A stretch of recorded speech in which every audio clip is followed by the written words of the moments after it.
Bonjour à tous et bienvenue dans cet atelier. Ça fait longtemps qu'on s'était pas vu. Aussi merci de votre patience et merci de votre d'être là. Merci de votre présence. Donc là, on va continuer sur l'atelier qu'avait fait Moon Boots pendant que je regarde ses tutos moi du coup, et on va continuer sur le self fracture. C'est des questions qui avaient été un petit peu demandées sur le Discord. Alors donc je vais rebondir dessus. Et je vais vous montrer un petit peu comment on peut faire un self-fracture, enfin une fracture de mur, en tenant compte de l'impact et de l'endroit de l'impact et de la forme de propagation de l'impact. Voilà, comme vous voyez un petit peu dans l'exemple derrière, donc le choc et se fait à un endroit précis, et vous voyez que l'impact donc va casser le mur par rapport à cet endroit-là. Voilà, l'atelier va durer à peu près 15 minutes, donc merci de suivre jusqu'au bout et à tout de suite. Alors, on va ouvrir un nouveau fichier. Tac. Et on va commencer par l'objet qui va donner l'impact. Donc je me mets dans la vue de profil et je vais activer mes raccourcis clavier pour que, comme ça va être plus facile à suivre. Donc je vais mettre mon objet qui va fracturer le mur, je vais le placer ici. Et je vais mettre le mur ici à casser par là. Donc, Mesh, cube. Donc le cube, je fais un S sur les X, S sur les Y, et maintenant je me mets dans la vue de profil, je fais un G sur les Z et on va s'arrêter au niveau du sol. Donc G, Z. Et ici on a donc le cube qu'on va animer donc de la frame 0. Donc j'ajoute une clé ici, I, jusqu'à la frame 5, comme ça va être très très rapide. Donc on a un déplacement qui se fait donc rapidement, vous voyez, de la frame 0 à la frame 5. Maintenant on va lui ajouter donc le rigid body et on va lui dire que on va l'animer entre la frame 0 et la frame 5. Donc ici on a un petit bouton Animate, donc on va le cocher ici et on lui rentre une clé, et à la frame suivante, et bien on lui dit qu'il n'est plus animé par nos clés, mais par donc la dynamique. Donc on fait un essai, donc tac, et on a l'objet qui... Alors si on déplace les clés ici dans le temps, notre objet va être plus lent, et bon, la dynamique du coup elle se relâche ici. Voilà, et il y a moins de puissance. Si on le rapproche dans le temps ici, bien il y a beaucoup plus de puissance parce que la même distance se fait beaucoup plus rapidement. Donc là il y a de la puissance. Ok. On va regarder ici à quel moment l'objet touche le mur. Donc je ne vais pas le mettre aussi fort, je vais le mettre ici. Donc on fait ça et on relâche. Donc là, à la frame, on va dire 13, notre cube ici touche le mur. Donc c'est à partir de la frame 13 que ce mur-là va se briser. Donc déjà, je vais mettre dans cette vue-là. On voit à quel endroit aussi il y aura l'impact. Donc je vais prendre mon stylo ici, dans les notes, et je vais commencer à faire un dessin en fait qui va reprendre un peu ici l'impact du cube. Donc là, ça casse ici, on va dire, ça pète ici. Donc je fais des traits, on va dire, là où ça va taper. Et ensuite, je peux faire des traits comme ça aussi. Et je peux faire des traits comme ça aussi. Voilà. Donc là, on a un impact qui est ici, et c'est là qu'on veut retrouver le maximum de nos morceaux. Je viens ici sur mon mur, et je vais activer ici, dans les préférences, l'add-on qui s'appelle Self Fracture. Donc j'écris fracture, et on va activer ici Self Fracture. À partir de là, on peut aller dans Objet, dans Quick Effect Self Fracture, où on peut faire F3, et on écrit Quick, et on aura des effets de Quick, d'effets rapides. Quick, ici par exemple, Fracture. Là, on nous propose plusieurs paramètres et nous, on va prendre donc annotation par le stylo, annotation pencil. Et on va demander donc la source, le maximum de morceaux, on va laisser par défaut ici à 100. On peut réduire un peu si on a un ordinateur qui souffle un peu. Et on va ici, dans les matériels, on va prendre le deuxième matériel ici. Pas le 0, mais le slot 1. Ok, donc là, on fait OK et on lance par annotation pencil. On aurait pu aussi faire des découpes un petit peu dans notre objet et prendre par exemple vertice ou child vertice. On va laisser nous juste annotation et on fait OK. Là, vous voyez que le Cell Fracture va opérer des découpes à partir de l'impact ici qu'on a dessiné.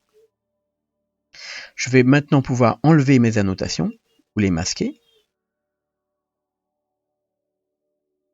Et les morceaux qui sont sélectionnés, donc du Cell Fracture, je vais pouvoir les mettre par exemple dans un calque séparé avec M, nouvelle collection, et je mets fracture. Ok. Donc là, si on regarde dans notre outliner, on a la fracture ici qui est dans un calque à part. Je remets à 0. Donc là, on a vu que l'impact se faisait à l'image 13, ici. Donc ce qu'on pourrait faire déjà, c'est demander à ce que la visibilité de cet objet-là en fracture se fasse uniquement à partir de la frame 13. Et pour ça, on va prendre le plus gros bloc ici, qui est tout près de nous, là, celui-là donc, et on va aller dans les propriétés de l'objet, on va aller dans visibilité, et on va lui demander d'être visible uniquement à partir de 13. Donc, j'active I dans Viewport, et j'active I pour le rendu. Je vais dans la frame d'avant avec la flèche en arrière, et je désactive I, et je désactive I. Ok, donc là, vous voyez que l'objet, il apparaîtra que à partir de la frame 13. Ce que je vais faire, c'est que je vais isoler l'objet Cell Fracture, donc je vais cacher ici les autres, et je vais garder mon objet Cell Fracture. Je vais sélectionner l'ensemble, et celui-là, je dois bien le sélectionner en dernier. Et je fais un CTRL L pour copier les données donc d'animation. Donc les données d'animation étant copiées, il va récupérer ici la visibilité à la frame 13. De la même manière, on va réactiver notre cube.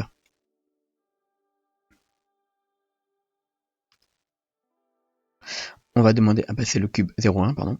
On va demander à ce que la visibilité de ce cube, elle se fasse jusqu'à l'image 12. Donc je rentre une clé I, et je rentre une clé I, et à la clé suivante, j'enlève I et j'enlève I.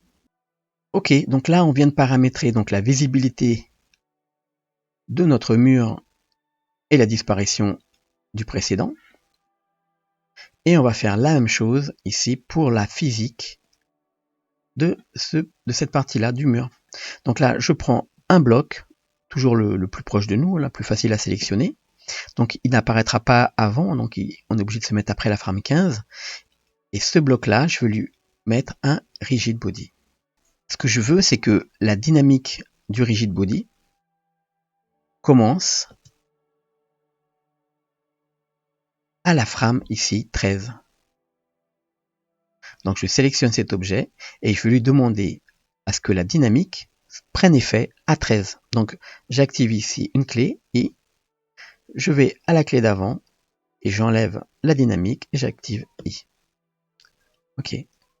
Donc de la même manière, je vais prendre tous mes objets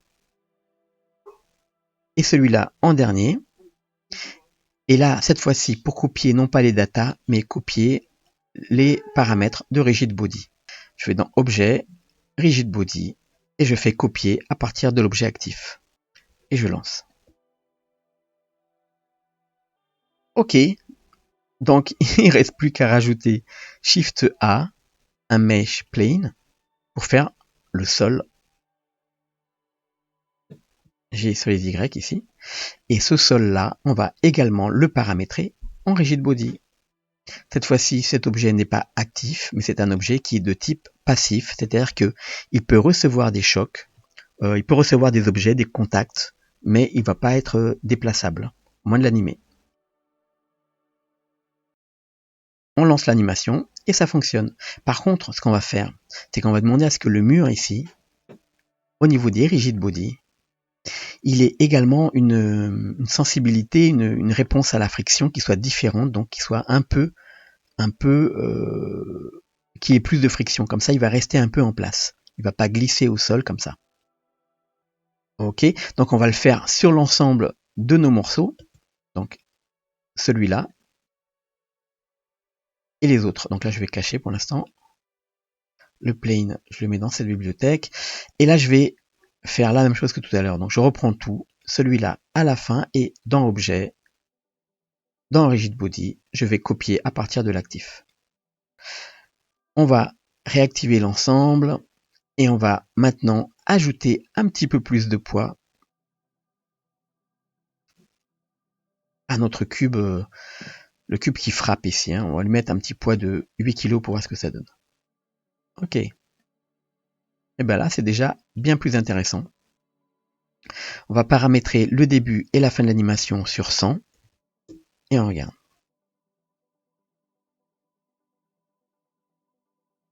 Ok, super. On peut changer la forme de notre cube. Une sorte de véhicule comme ça étrange. Et on va un petit peu plus, donner un peu plus de poids à notre objet.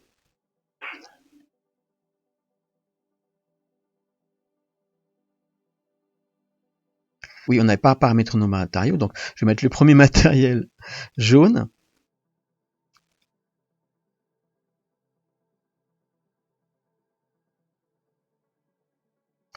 Ici, on va mettre deux matériaux, donc un premier ici qu'on va mettre par exemple en gris, et le deuxième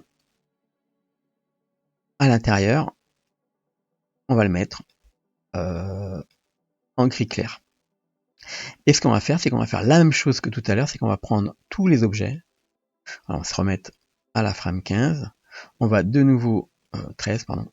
On va de nouveau masquer les objets. On va prendre tout ça. Et le dernier, je crois que c'était celui-là. On va faire CTRL L et on va linker vers les matériaux. On aurait pu l'afficher comme ça. Ok, et donc là maintenant,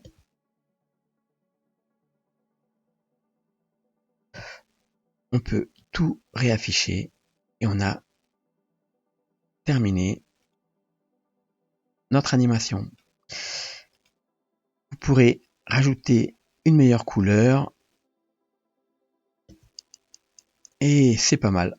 Ah oui, bien sûr, le premier objet, le mur de départ ici, celui-ci, il faudra également lui ajouter le même matériel que vous aviez mis au mur. Merci à tous d'avoir écouté, merci à tous d'avoir suivi et à très bientôt. Si vous avez des questions, n'hésitez pas à poser sur le Discord. Au revoir.